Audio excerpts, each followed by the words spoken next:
GolfNewsRI presents the Golf Dudes Podcast.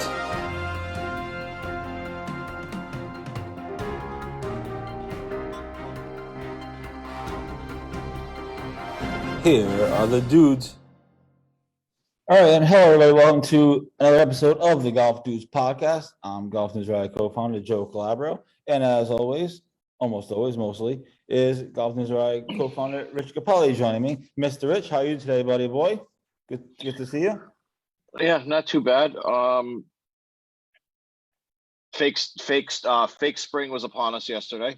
It was amazing. I actually played golf yesterday in shorts and a light quarter zip, which was nice. But I knew that it was fake spring and it wasn't going to last because we're going to get dumped on tomorrow. So it's back to indoor golf and putting on carpet and all that garbage. So it's a little depressing, but hopefully we'll only have another maybe like week or two of shitty weather, and we'll be able to be back outside.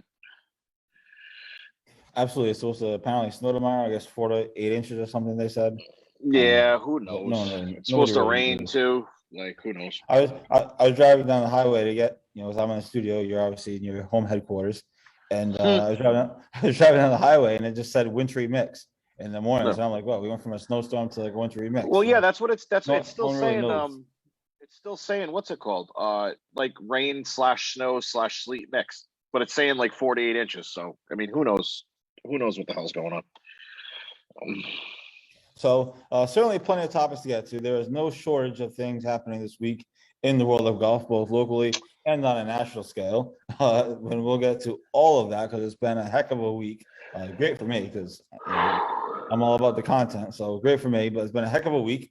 Obviously, this is a golf podcast, but if you feel so inclined to talk about last night's PC game, nearly debacle, we can do that as well. Dude, I'm not gonna lie. I texted you last night, dude. I was getting aggravated at how long that crap was taking.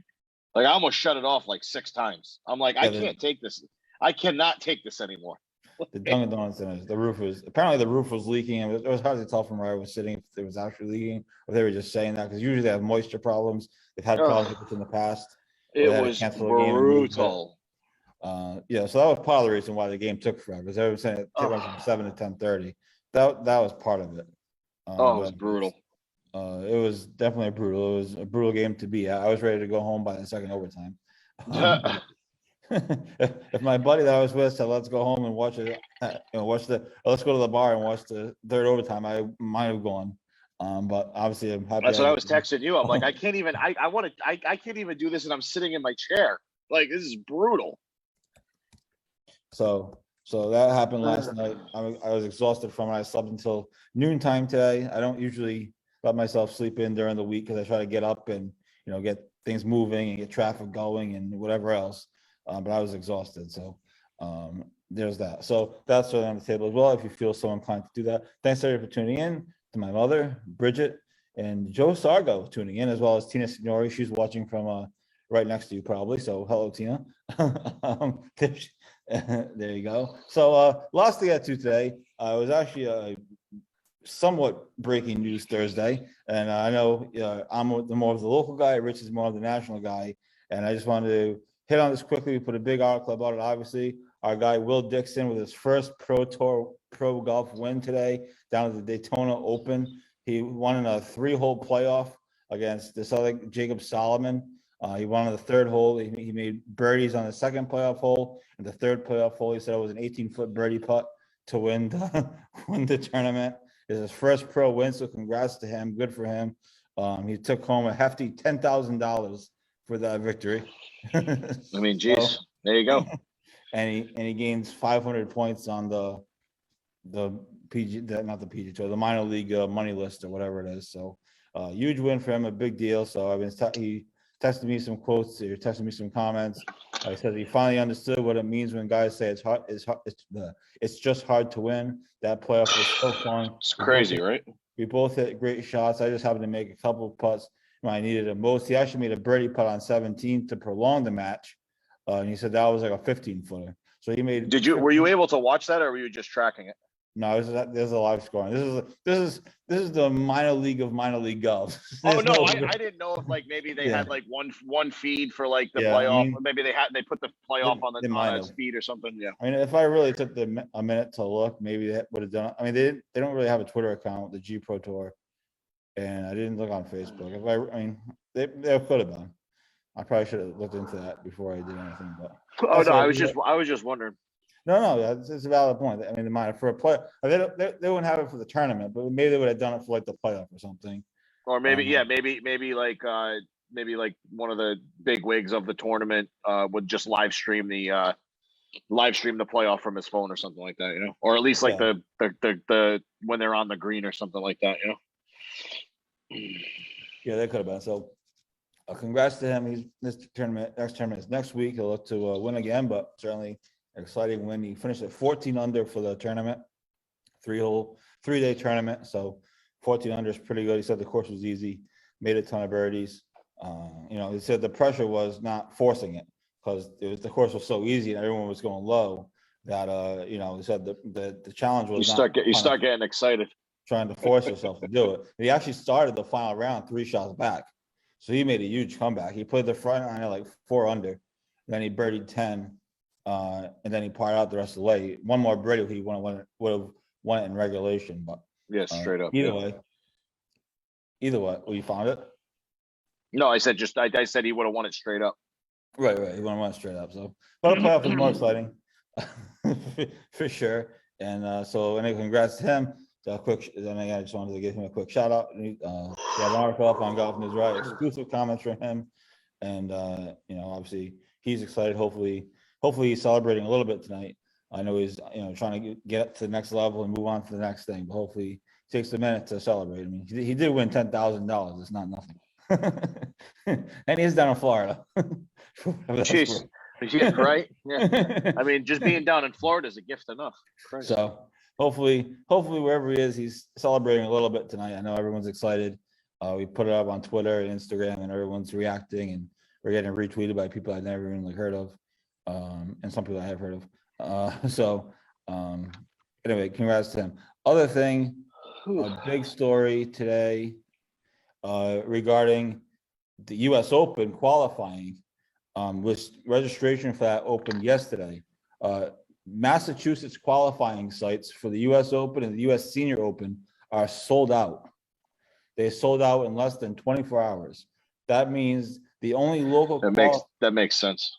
So that means as I just put the story up about an hour ago, just before I left to come here, because I wanted to get it up. It helps the evening traffic. That means the only local qualifying sites for the U.S. Open is a course in Connecticut. I'm not sure what it is off the top of my head, and the Rhode Island course, which is of course is Kirkbray Country Club. So there's only 2 qualifying. That's going to be nuts. They're kind of breaking news, but the Massachusetts qualifying sites, it was Taconic and Foxborough. Those sites are sold out. Foxborough Country Club? Yeah, that was one of the qualifying sites, but it's sold out. There are, according to Mass Golf, they said there are waitlist spots available. I'm not sure what that, I don't know what the chances are of getting in off the wait list, but they said there are waitlist spots, but those sites are sold out. So Kirkbray in Lincoln, and there's another course in Connecticut that's hosting local qualifiers for the U.S. Open at Brookline. So that's just crazy. Just a heads up on that. Again, story is on GolfNewsRI.com, and also we have the link that you can click through to register for those that are interested in doing that, to try to qualify for you're qualifying for the second stage, then you qualify for the actual U.S. Open. But either way, U.S. Open coming up in June. We are hoping to have press credentials. I feel from talking to a few people that we have a decent chance of getting it. But either way, we're going to have tons of content that week, no matter what. I was telling Rich, we might even go down there anyway, just hang out at like one of the bars or something, and just do some content from there. But either way, we're hoping to have press credentials. That's obviously ideal. That's obviously priority number 1. And talking to some people, they feel like that's the decent chance of getting that. So hopefully we'll be there. If not, we're doing something one way or the other come the U.S. Open time. But U.S. Open qualifier at Kirkbray is Tuesday, May 10th. Hopefully we'll see I'll see a lot of familiar faces. I'll be there all day. Obviously it's easy. It's right at my home right down the street. So I'll set up shop at the bar like I did for the Ryder Amateur, and I will see what else I'll figure out what to do from there and who's playing and who's doing what. So super excited for that, obviously. But again, just to reiterate, Massachusetts sites are sold out. So if you're trying to qualify, you might have to take a road trip.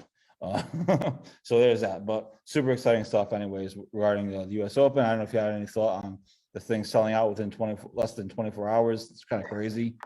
But not I guess that's the U state, obviously. Yeah. So it's and good golfers know. I mean, all golfers pretty much know what the country club is and the historical nature of it. And I'm not surprised at all that it sold out that quick in the state. I am surprised that it didn't sell out at Kirkbray. Yeah. Mm-hmm. I thought it would have, if it sold out in 24 hours in Mass, I figured in 48 hours, it probably would have sold out at Kirkbray because it's only like an hour away, maybe with traffic, maybe like an hour and 15, 20 minutes. So yeah, we'll see. That means almost for certain Kirkbray is going to be packed for that qualifier, which is going to be pretty cool. Yeah, I'm definitely excited. Hopefully I either have the day off or can get the day off and come down. That'd be a good day. I want to see what the what's it called? The name of that other tournament, the other site in Connecticut is. There's a long list. There might be more than one site in Connecticut for all I know, but they said that Massachusetts again is sold out. So that was the two big things coming out of today. At least on the local level, the Massachusetts being sold out, and obviously our guy Will Dickson pulling off a big win down in Florida at the Daytona Open, taking home a nifty 10K. The minor league tours play pretty well, apparently. So again, hopefully, best wishes to him, and hopefully he's allowing himself to celebrate a little bit tonight. I know it's getting a lot of action on our pages and social media, so very exciting stuff. Jason Smith, thank you for tuning in. Hope you're having a great Thursday evening. Of course, I'm missing the Rangers game right now, so I'm sure everyone else is watching, doing whatever they're doing. So I'm not sure what the other Connecticut site is. If you find it, we can report it. I'm sure it's Rangers are up 1-0. Perfect. Anyway, so there is that. Now, so I'm on the USGA website, and it says that the US Open is at Torrey Pines. Yeah, that's old. Golf Digest published a full list of. It's the actual US Open website. Yeah, Golf Digest published a full list of like local qualifying sites. It's funny because we had the local qualifying sites a month before they published the full list, and I had Kirkbray like 3 months before they published the full list. So it's always nice. It's always a small victory in the media when you get something months before somebody else puts it up. Yeah. Golf Digest published a full list. If you're interested in going to Connecticut, it's a long list. It took me a minute or two to get through, to scan through it. Just for shits, I scanned through it anyway, just to make sure I didn't miss something. You never know. But anyway, so that is that. Now, regarding the professional ranks, well, the real professional ranks, PGA Tour stuff. What a week it's been. Today, Greg Norman sent out a letter to PGA Tour's Jay Monahan. We have the full letter on our website. If you looked at it early when we put it up, the first part of it was blurry. I don't know why that was. I changed it out, so the new letter is fine. I don't know why the first one I put up was blurry. It was just the image, I guess. But anyway, Greg Norman sent out a letter to Jay Monahan today. Earlier this week, we obviously had Phil Mickelson issuing. I'm not sure if you want to call it like an apology. He apologized to the Saudis, and then I am so sick of hearing about him. And then KPMG dropped him within minutes. It's just been, and then obviously you have the PGA Tour on its own with the Honda Classic this week. Ricky Fowler was in good shape early, crapped his pants. Peter Uihlein though, he was what? What is it? He was what? 3 under through like 7 or 8, and that's when I thought it was 6. I thought it was, maybe 6. Well, maybe he was. Remember as I texted you and I said, oh, he's only through 6. Maybe he'll go really low or something like that. And then the dribble started.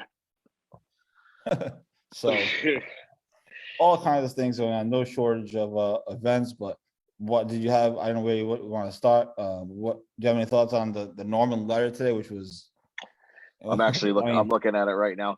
Yeah, I think with all the BS of all the players coming out last weekend, in the middle of last week, and then Bryson finally saying that he's not going. I think that scared Norman a little bit, and the golf league.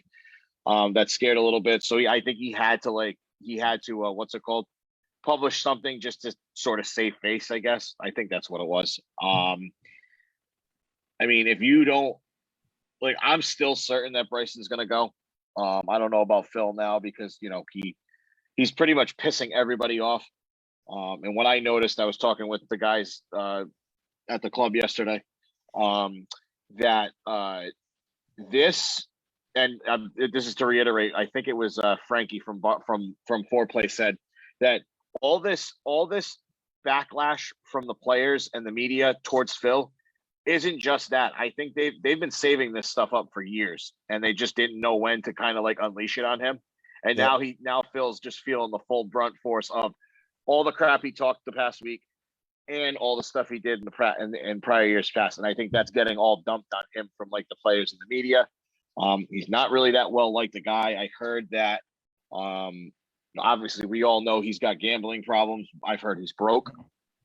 He was broke before he won the PGA last year. The Froggy podcast.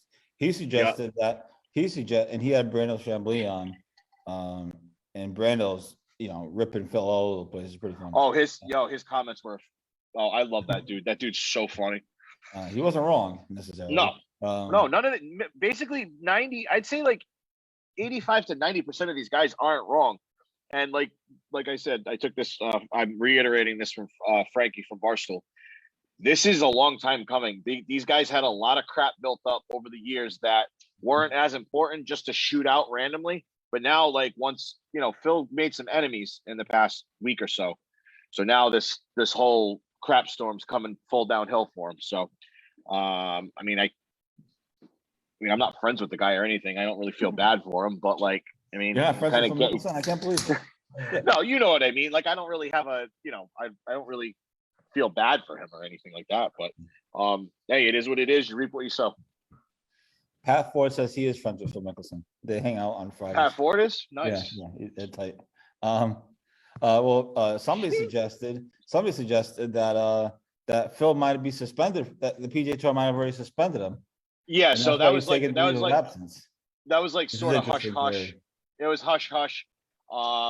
Now the word on the street is that he is suspended, but it's going under a leave of absence type of thing. Like Dustin Johnson did. Dustin Johnson did the same thing. Remember? Yeah. When he had the drug problems. Yeah. So I think it's hush hush. They don't want to draw more attention than than physically possible. I can't talk. Sorry. So they just wipe it under the rug. Phil's going to take some personal reasons because he's getting so much flack from all directions, but secretly you're really suspended and don't come back till, whatever. So, yeah, that's what I think. And actually, it's good for all of us. I mean, it's not really good for us in the media, but I'm sick of hearing about it. It's all it's been the past 2 weeks is just him talking crap and all. I'm just done with it. It's fascinating how this whole story shifted from the Saudi Golf League, and now it's really just all centered around Phil and the Saudi Golf League and the PGA, the PGA, and now the Saudi Golf League is now coming back into talks because Greg Norman sent a vicious letter out this morning that was distributed on social media. Again, you can read the whole letter on our website. The earlier problem that we had with the blurriness, I don't know what that was, but I redid it and fixed it. It's all set now, but just it's crazy too. It's I don't want to bring politics and the world into this, but this is the last thing anybody should be caring about with all the crap that's going on and everything like that. And he legitimately held the PGA Tour hostage with this BS, and it's about an extra $100,000, an extra $1 million an event or something like that. But little does he know, they made the PIP for this reason to keep the guys with the tour. That they made that extra money to keep the guys with the tour and not have them defect to the other league. So I don't really understand. He has to be broke. There's no other way. He has to be broke. That's somebody said that to him. Maybe he's having financial problems. He got into a financial I mean, difficulty. he gamble. Everybody knows he gambles like, Right. like $10,000 on a practice round, crap like that, like dumb, and not to mention like sports betting and stuff like that. Who knows? So one of the golf's greatest stars is falling from grace, seemingly. And then he had the thing that really pissed the media off was where he talked about how comments that he said were off the record were used in the whole thing that got this firestorm started. Then the reporter responded with that no, that wasn't off the record. It was all on the record. So that pissed all the media people off. So it was like he's just pissing everybody off. Just an absolute crap storm. Absolute crap storm. So there's that going on. Greg Norman says in his letter that there are definitely players that are making the jump. Obviously, Adam Scott is one that you would think is still a guy. Ian Poulter, maybe. Lee Westwood for sure. Perhaps Bryson still is going to do it, even though he said he's sticking with the PGA Tour. But it doesn't mean anything really. The PGA Tour held a mandatory meeting apparently on what day was it? Was it Tuesday? The Golf Channel was reporting on. They held a mandatory meeting with players. And Jay Monahan pretty much reiterated that if you want to go play for the Saudi League, go ahead, but you're not going to play on the PGA Tour. And he reiterated that. Yep. And apparently, according to Iman, nobody stood up and walked out or anything like that. The meeting actually started the meeting started and Phil actually released his letter just as the meeting was getting underway. So I don't know if that was on purpose or not. I'm sure it was. Somebody said, "Hey, Phil released this apology," but of course they quickly realized that it really wasn't an apology to the PGA Tour. It was actually an apology to the Saudis in a lot of ways. So it's a whole bunch of dumb. Dumb. It's going to keep overshadowing golf tournaments. And obviously there's one going on today on the Honda Classic. By the way, it was nice to hear the sultry sounds of Roger Maltby. They said that almost didn't happen. It was like an emergency thing. Yeah. So it was nice to hear him back. Yeah, back. that's nice. Yeah. Obviously, our guy David Faraday, who is going to be hosting the World Golf Hall of Fame ceremony on March 9th. So that's going to be cool. So there is that. The other story. Before really quick before you go on, I don't know if it's just me. I wasn't paying attention, but Catherine Tappan was on Golf Channel today. Oh, she was. I didn't notice. Yeah, it was weird. She was doing the Amanda Balionis part of the thing, like interviewing players. I was like, I've never seen you on Golf Channel before. I was like, what the hell? Well, NBC Sports Network is gone, and exactly. And she did a bunch of stuff in the Super Bowl too. So football's over, so she's got to do something, I guess. Yeah, I was like. I was hearing her voice and I'm like, wait a minute, that sounds like Catherine Tappan. And then she showed up on the screen. I was like, oh, okay. Pat says at least they have the Olympics, which terrible ratings that nobody watched. So at least they have that they paid millions of dollars for, or however much money they paid for it. They overpaid by like 18 billion or something like that. The other story that was reported hasn't been official yet. That actually the Associated Press reported. Zach Johnson is going to be your 2023 Ryder Cup captain. According to this report, the U.S. Ryder Cup, officials are expected to make it official on Monday during a press conference. Did they say who the assistants were going to be, or no? No, because this is not official yet. This has been reported by the Associated Press.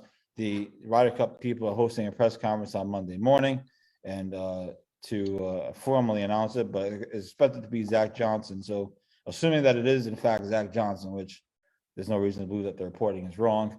Do you like that move? Do you like Zach? Obviously, we like Zach Johnson as a person, but what do you think? Of course. Solid tour veteran, major winner.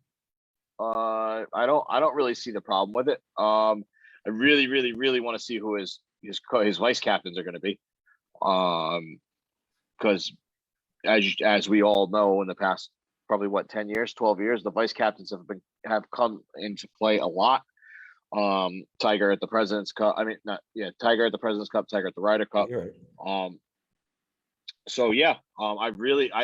like the move. I'd like to see who his assistants are going to be, or who could have possibly taken that role from him. But no, I don't really see anything wrong with that. Grizzled veteran, major winner. What about you? I mean, they're just going they're just going down the line. I think they have a pod system where they pick it, they have guys lined up. Apparently, there's also reported that Jordan Spieth and Justin Thomas have been put on the Ryder Cup committee. I don't know if that's the right language for it. So I guess they had a younger there. I couldn't believe they didn't pick Phil. I'm just kidding. I don't know how he wasn't picked this. Me neither. Ryder Cup captain. So I guess now we're just waiting for the Euros to announce their Ryder Cup captain. And who knows who that's going to be, because of Poulter and Westwood are jumping ship. It's not going to be one of them. I guess Sergio is always an option. So we're still waiting on an announcement from that. Again, there's a formal press conference hosted by the Ryder Cup team, or the Ryder Cup people, on Monday morning to announce it. And again, unless the reporting is wrong, Zach Johnson is going to be the 2023 Ryder Cup captain. Okay, so big tournament going on today, Honda Classic on Golf Channel, then it switches to NBC over the weekend for coverage. And I guess apparently Catherine Tappan is going to be part of that coverage. So at least there's something to look at there. Daniel Berger had a big day. Our Massachusetts own Peter Uihlein, former Northeast Amateur champ. He's in the mix. Some guy that we never heard of is winning the tournament. I think he shot 60. Kitayama, I think his name is. He shot 64 today. So good for him. But I don't know if you want to do your usual thing with the leaderboard. There's not a lot of big names in this tournament. Brooks Koepka is in it. He didn't play too well. And no, Matt he was Wolf, I think he was 2 over last time I looked, or one over. I think he finished under par, but either way, he's well back. Matt Wolf is 4 over. He's terrible. And no one, I can't figure out. He went. I saw him miss a short. I saw him miss a short tap in for par. Went right by the left side of the hole, and I thought he was just gonna disqualify himself. So, play has been suspended due to darkness. So, some of these scores are not final. I'm trying to look really quick down the board to see who did not finish. I mean, it looks like pretty much everybody finished. So I don't know what they're talking about that. That's whether they suspended play though. Doesn't look like there's anybody still on the course, but whatever. Well, like you said, Kurt Kitayama leads the field at 6 under. There is a 3-way tie. Rory Sabatini, Daniel Berger, Chris Kirk. Our boy Peter Uihlein is tied for 3rd with, nothing just flashed. Danny Willett, that loser from England who just happened to win a Masters. And a bunch of other guys that we have no idea who they are. Let's see who else we got. Dylan Fratelli, Billy Horschel tied at 2 with Brooks. Brooks ended up getting it under par at 2 under. Ryan Palmer 2 under. Garrick Higo, he actually, I don't know if you were watching, but he had like I forget what the hole it is. It was one of the par 5s. He had like a 60-footer for eagle on the par 5, and his ball went down into the hole and lipped out 180. Like it was in the hole, and then it had too much speed, and it went 180 around the hole and just popped out. And then it popped out like 1.5 feet, almost 2 feet. So it was like, it wasn't really a gimme tap in. So it was crazy. It was nuts. I couldn't believe it. What else we got? You won't be doing any of that this year because you have that brand new Scotty Cameron putter. So no more lip outs. That thing's a weapon. That thing is an absolute weapon. Doug Gim's 2 under. I'm sorry. He almost jarred one at the par 3 over the water. I can't remember what the name of what the number of the hole is. Is it 16 or 17? I can't remember what it is.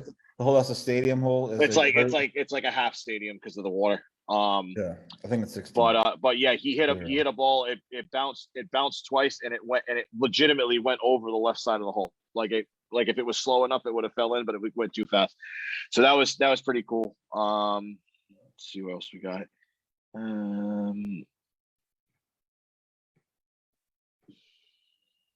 Tommy Fleetwood, 1 under.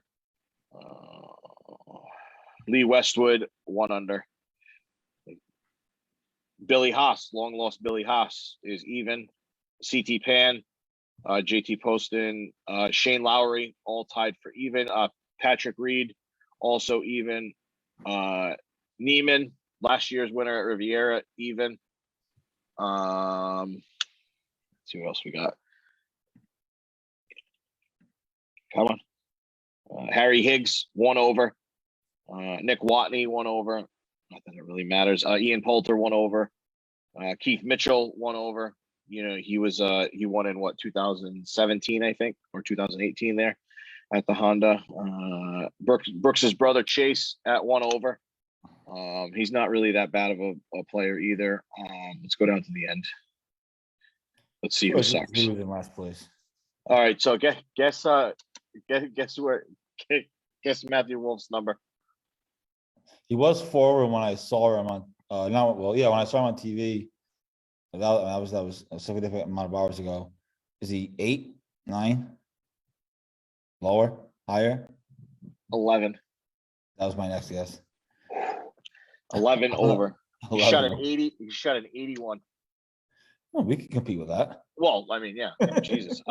Stuart Sink, 8 over. Martin Keimer, 8 over. Big Daddy Duff, 7 over. I'm just going down the list a little bit here.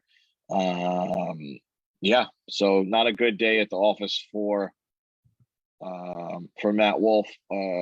Jimmy Walker's on there. Your boy Louis Oosthuizen, he's 5 over. That's Jimmy Walker done. Charles Schwartzel plus Louis, 4. So yeah, Louis only finishes in second in majors when I bet on him, and then with great money on the line. Yeah. So yeah, that's your. Then the rest of the year he's irrelevant. Yeah, that's your leaderboard for the beginning of the Florida swing. Yeah, there's not really much else. Is Matt Wolf ever going to do anything? I mean, is he just going to fade away? You think he's never got it together. You think he blew it? He blew it too early. Like, I mean, he had 2 wins in his first 5 starts, 4 he starts. He got to a red hot start. He's got to a red hot start. He won the 3M in Minnesota. Yeah, that's crazy. And then now it looks like he's going to be irrelevant. I mean, who would have thought out of that? Who would have thought out of that group? Victor was going to be the best golfer between him, Wolf, and Ricky. And Ricky still hasn't got it together yet.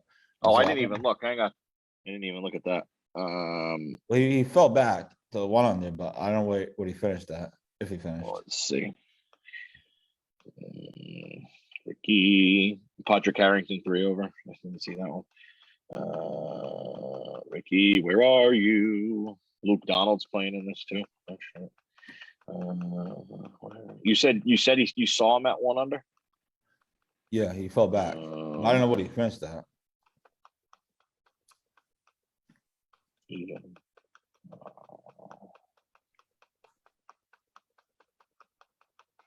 I don't know. I'll figure it out. We can go to another story. Our guy Billy Andre is playing in the Color Guard Classic this week on the Champions Tour. So check him out. He had a pretty good week last week. Joe Sargo says his money is on Brooks Koepka. So your boy Joe Sargo is betting on Brooks this week. He's another one that he doesn't look. I don't know if he's still hurt or what, but he doesn't look like the old Brooks, like dominant Brooks. You know what I mean? Mm-hmm. I don't know. Like I said, I don't know if he's hurt or he's sick or something, but it's something's weird. Something doesn't look right with him. Well, he said he's been healthy. He was one of the favorites at the. He had the lead or something at Waste Management or wherever they were. Yeah. And then he was the defending champion. He was the defending champion. Well, he only shows up in the majors anyway. And I mean, that's all he cares. That's all he cares about, apparently, right? And at the players. Oh, so what? Given the fact that we heard some talk from Tiger last week. What are you thinking? I still don't think he's gonna probably play till the U.S. Open. I think. Yeah, Tiger made it as weekend appearance last week with Jim Nance. I just think August. I think Invitational. April's too close. Augusta's too close. I think. Well, I'm still holding out hope. And he I didn't am say, too. he didn't Absolutely, say- me too. He didn't say no. He didn't shoot it down immediately. Now he also didn't Yeah. say no to playing the par 3 contest with Charlie, which would be pretty cool. And he says That would be a hell of a Wednesday, huh? he even said I can walk that course now. So he hasn't And said that's no what he yet. said. So It's a I'm matter. still It's holding a out matter hope. of. It's a matter of walking the courses. It's not even a matter of like with his limited swing, he can still compete. It's just the fact that he's got to walk everywhere. You know. Yeah, so I'm still holding out hope. He didn't say no. I certainly think he looked a million times better during this year's interview than he did last year's interview.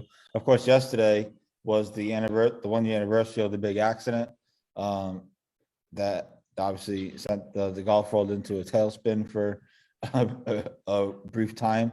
And so he certainly looked 100 times better this year than he did last year.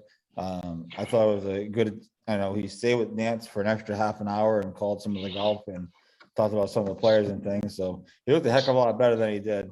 I'm still hopeful. Obviously, he looks like he's in good spirits and he's been playing, I guess. Obviously with a carp, but I just think that he was coming to grips with the fact that he can't be Superman anymore. You know what I mean? That's especially a guy with that much success and that much stress was put on him at,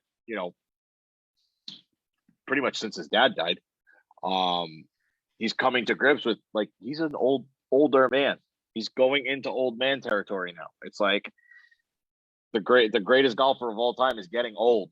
It's crazy, but it's happening, and I think he's coming to grips with that. Here's a thing that I was wondering. Given that their new found friendship, and we know Bob Harrig's book is coming out in just over a month, Tiger and Phil. I was thinking this the other day. I have no inside information whatsoever. I'm just curious. We know that Phil reached out to Tiger during his tough time. Do you think there's any chance that Tiger has reached out to Phil over the last few weeks or whatever and say, hey, what the hell are you doing? Like, do you think that they have that relationship? You think Tiger will return the favor and try to help Phil get out of what is amounting to be a freaking crisis? Let's be honest. A shitstorm? Yeah. I mean, let's just be honest. It's a freaking crisis. We're in crisis. If he hasn't, I'd figure like even like somebody like the commissioner would reach out to Tiger and be like, listen, can you like talk to him? Because like I'd like to know what he's thinking. You know what I mean? Or like, even I would even go as far as if the commissioner didn't directly reach out to Phil, he'd be like, Tiger, could you like figure out what the hell is going through his head? I think if it didn't happen already, it's going to happen in some aspect. Obviously he's suspended now, leave of absence, whatever the hell it is. But yeah, I think there's a talk that happened or is going to happen. Absolutely. I was just wondering if they have that good relationship now that Tiger reached out to me like, dude, like, what are you doing? What are we doing? And Amon and Brandel have both alluded to this because when Phil released that statement, Golf, to their credit, Golf Channel actually went live. They did an emergency like Golf Central thing. They actually went live, right away, and they had Brandel and Amon on and whatever, and they both hinted that there's gonna be something else going on with Phil, that he's in such a dire situation. He's hinted to a lot of stress in his life and a lot of things going on. So, obviously you hope it's nothing too crazy. I mean, what's one of the biggest causes of stress in life? Money problems. So that just, I'm not saying that's what it is, but I mean, but given his history and given it, his gambling issues, he had the issue with the insider trading, and whatever else. So we'll see. I'm sure there'll be more to come. I know there's a book coming out about Phil from Alan Shipnuck, who was a reporter that Phil was trashing in a statement. There's a book coming out about him in May, I believe. We should reach out to Alan. Anyway, So it should be interesting. I was just curious if maybe Tiger would reach out to him if they have that good a relationship, because we know Phil reached out to Tiger during Tiger's issues. So it's again, there's been no reporting on that or I don't see why he would. anything of that nature, but it was just interesting. Couple more minutes left of the show. Thanks everybody for tuning in. Be sure to follow us on Facebook, Twitter, and Instagram. Our following is growing on Instagram. I'm getting better at using the Instagram stories. I'm actually good at it now for whatever that's worth. So follow us on there. If you feel so inclined, you can subscribe to my YouTube page, which is essentially the GolfNewsRI YouTube page. And we'll post exclusive content eventually on there as well. And also subscribe to our e-blast. We're just over 300 subscribers. We send that out just about every morning. What? No, I'm looking at the Devils are up 4-0 on Pittsburgh, and the Blue Jackets are up 2-1 on Florida. Yeah, that's crazy. Oh, I thought you were breaking some big golf stuff. No, I'm just watching the ESPN toolbar. And also, I know lots of announcements, but also Northeast Golf Show is just about a month away, and we'll certainly be there. Lots of stuff planned for that, so make sure you buy your tickets. You can buy tickets through our website. Obviously, you just click on the little ad there, and hopefully we will see you there. But hopefully next week is the beginning of March, believe it or not, and we'll have hopefully better weather and be getting closer to the season starting. I think last year we started playing in mid-March. I don't know if we played before my birthday or not. I can't remember. I think I think we did. I think it was close. It was a little soggy till I think like April 1st, but I think we got after it early last year. I'm just knock on wood. I hope it doesn't. The weather's not as crappy as it was last year. I mean, we missed like 2 or 3 tournaments last year, including the 4th of July tournament. Oh yeah, the summer which is my favorite. It was just a terrible summer. Yeah, the summer was miserable last year, and I mean we missed our own tournaments. The Ryder Amateur was all screwed up. That was supposed to be a great week at Kirkbray. It's still a good week, obviously, but that got all screwed up, and other tournaments got all moved all over the place. I remember the Burke Fund tournament was played on 2 different days, like 2 months apart. Remember that whole debacle? I mean, couple member guests got screwed up. Yeah, so hopefully it's better. Hopefully this summer is better for sure, because there's a lot going on this summer, and we can't really afford to have too many rain days. I hope not. The U.S. Open qualifiers and the amateurs and all this other stuff, that obviously our own golf as well. We can't really afford to have too many rain days. So hopefully this summer is better. Real quick before we sign off here, PC thought. The biggest story in Rhode Island, the only story really in Rhode Island. We going to the game on Saturday? Oh yeah, I bought tickets a week ago for a lot of money. Yeah, but I figure if they win, if I see them win a Big East regular season championship, then it'd probably be worth it. What did we get a status on what's his name with his hernia? He played last night. Yeah, I know, but he looked like he fouled out to get out of the game. That's how much pain he was in. So I'm all and what's his face at the end of the game? You think that was just exhaustion? Yeah, he had cramps. Okay, all right. I was very nervous when he limped towards when he limped towards Cooley. I was like, oh no. Yeah. Well, thankfully the game was in hand by then. And, yeah. Only a few seconds left. How about that kid hitting the 3? I was like, you got to be kidding me. We're going to another overtime. Yeah, that was it. Why wouldn't you foul? You fouled.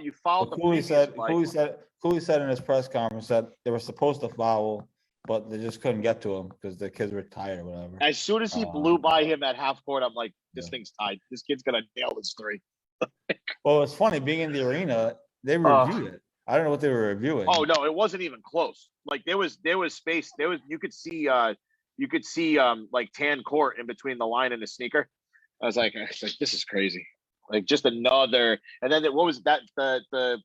The computer at the desk froze, so then they had to go to the TV replay. It was, dude, anything to stop the game happened last night. It was so aggravating. Yeah, it was a debacle. I will say this though, if the game doesn't get paused for that long due to the water or whatever, again, they've had these issues before.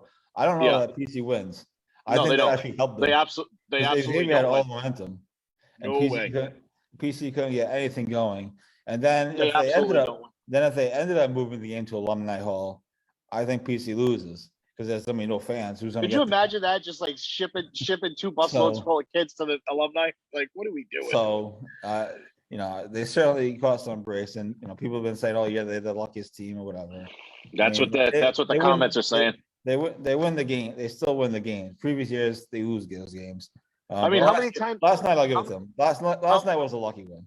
But How many times did I text you like I wasn't able to watch the end of the game and they were losing, and I'm like, oh crap, PC won again. That's like 4 or 5 times this year. I checked my Score mobile app and I'm like, oh damn, they won. Like they were down by 8 with like 3 minutes left. Like what's going on? oh, they're down by 19 to start the second half against Butler. To start the second, yeah. Jeez, I was like, holy crap, I cannot believe they won. So, yeah, when it's your year, it's your year. Sometimes Are you gonna try to go to New York, or no? It's if they win Saturday, it's not really that big a deal, right? Well, Let's get sweet and we'll broadcast live. we'll see. It depends if, not to go political, but it depends if New York drops their vaccine. Yeah, no, I know. I heard they're supposed to do it within like the next week, I think, for indoor venues. So Are they? yeah, that's what I've heard. I'm not sure if it's what's it called, official or 100%. But I would definitely keep that. If they drop their vaccine mandate, I mean, the Big East starts March 9th, but PC wouldn't play until March 10th, which is Thursday, and the championship game is Saturday night. So we'll see. I'm thinking about it, but again, it depends on if they're going to drop the vaccine mandate in New York or at Madison Square Garden. I'm not sure how that works, but I'm assuming if New York drops it, the Garden would drop it immediately. Why would they keep that up? I guess. But yeah. I don't know how this works. Again, I think that the Garden in Boston, they waited like 3 days because that weekend, and then that following Monday it was fine. Yeah. So if they drop the vaccine mandate, I'll certainly look at tickets. That'd be a nice trip for you, huh? Especially if PC is going to be like the number 1 seed. I mean, but we'll see. I mean, if they win tomorrow, if they win Saturday night, that'll be pretty awesome. If they win Saturday, that should drop them to what, 8th, maybe 7th. Yeah, they'll be like a 2 seed, right? Or a 3 at least. Probably. That's insane. They were saying, who the hell was saying it? I think they were saying it on the halftime show of, I think it was 2 games ago. They said that if PC can win out and win the Big East tournament and or like get 3 wins in the Big East tournament, they could possibly be a number 1. Well, I mean, I don't think that. That's what they were saying. I was sitting there. I was like, what? At this time, they had 3 games left. One of which is with Creighton, and the last one's at Villanova. I was like, they're gonna sweep the season and then get 3 wins in the Big East tournament. I said that's a tall order. That's crazy. Well, if they're the number, I mean, especially with their injuries right now too. I mean, the good news is the Big East tournament is they have a week off before the Big East tournament even starts. So these guys are going to get rested. Also, if they win tomorrow night, or Saturday night, excuse me, if they win Saturday night, Tuesday's game doesn't mean anything. They lose out to us this season. Yeah.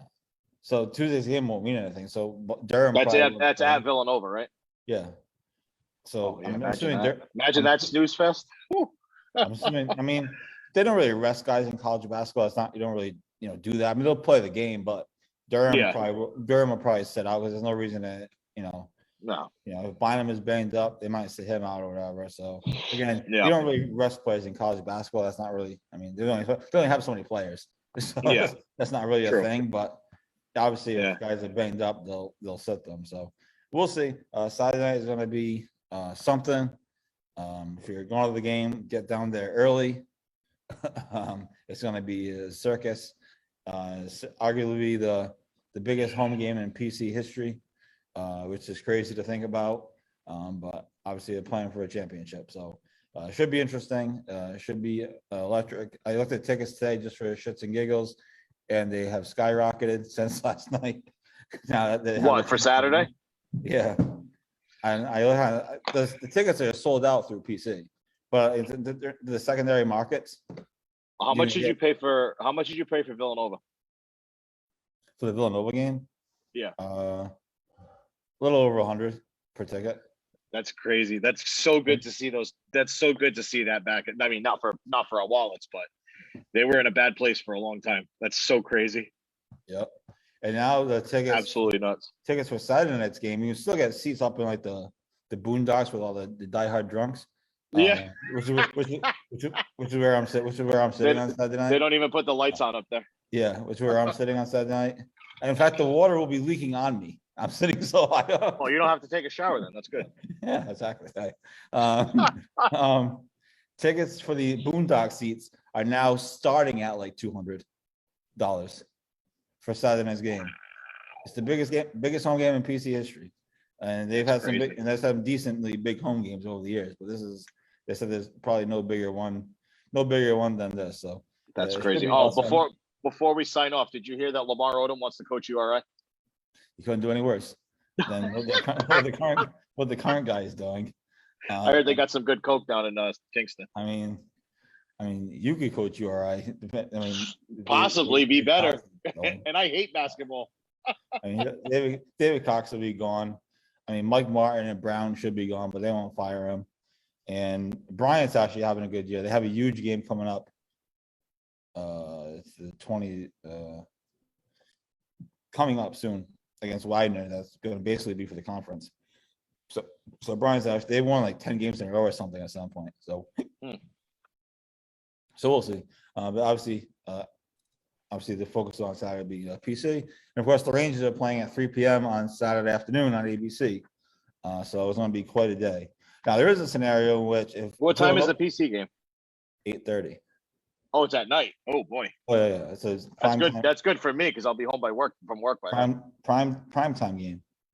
Nice. And, of course, there is a crazy scenario in which if somehow Villanova loses to Butler, then PC's game on Saturday night won't mean anything either. But I don't imagine Villanova's going to lose to Butler. That's on Friday night, you said? No, I think Villanova's playing Saturday afternoon. And PC's playing. Imagine that. So there's a slim chance. Again, I don't think it's going to happen. I mean, Villanova's a good team. And that UConn game, that was a great game, obviously. But there is a slim chance that PC's Saturday night game is going to be one giant party. Imagine that. Jesus. So there's that. But anyway, we wasted enough time. Thanks to everyone for tuning in. Again, subscribe and follow us on all our channels. Facebook page is continuing to grow. We have another promotion campaign starting next week to try to get our following up a little bit more prior to the Northeast Golf Show. And then obviously follow us on all our social media channels. We're looking forward to the season. Tons of content planned as always. We will see you later. Go Friars. If you're going to the game, say hello. Get down there early. Do not underestimate the chaos. That's my advice. So thanks everyone for tuning in. And we will talk to you next week. Same bat time, same bat channel. Who knows what the golf world will look like then.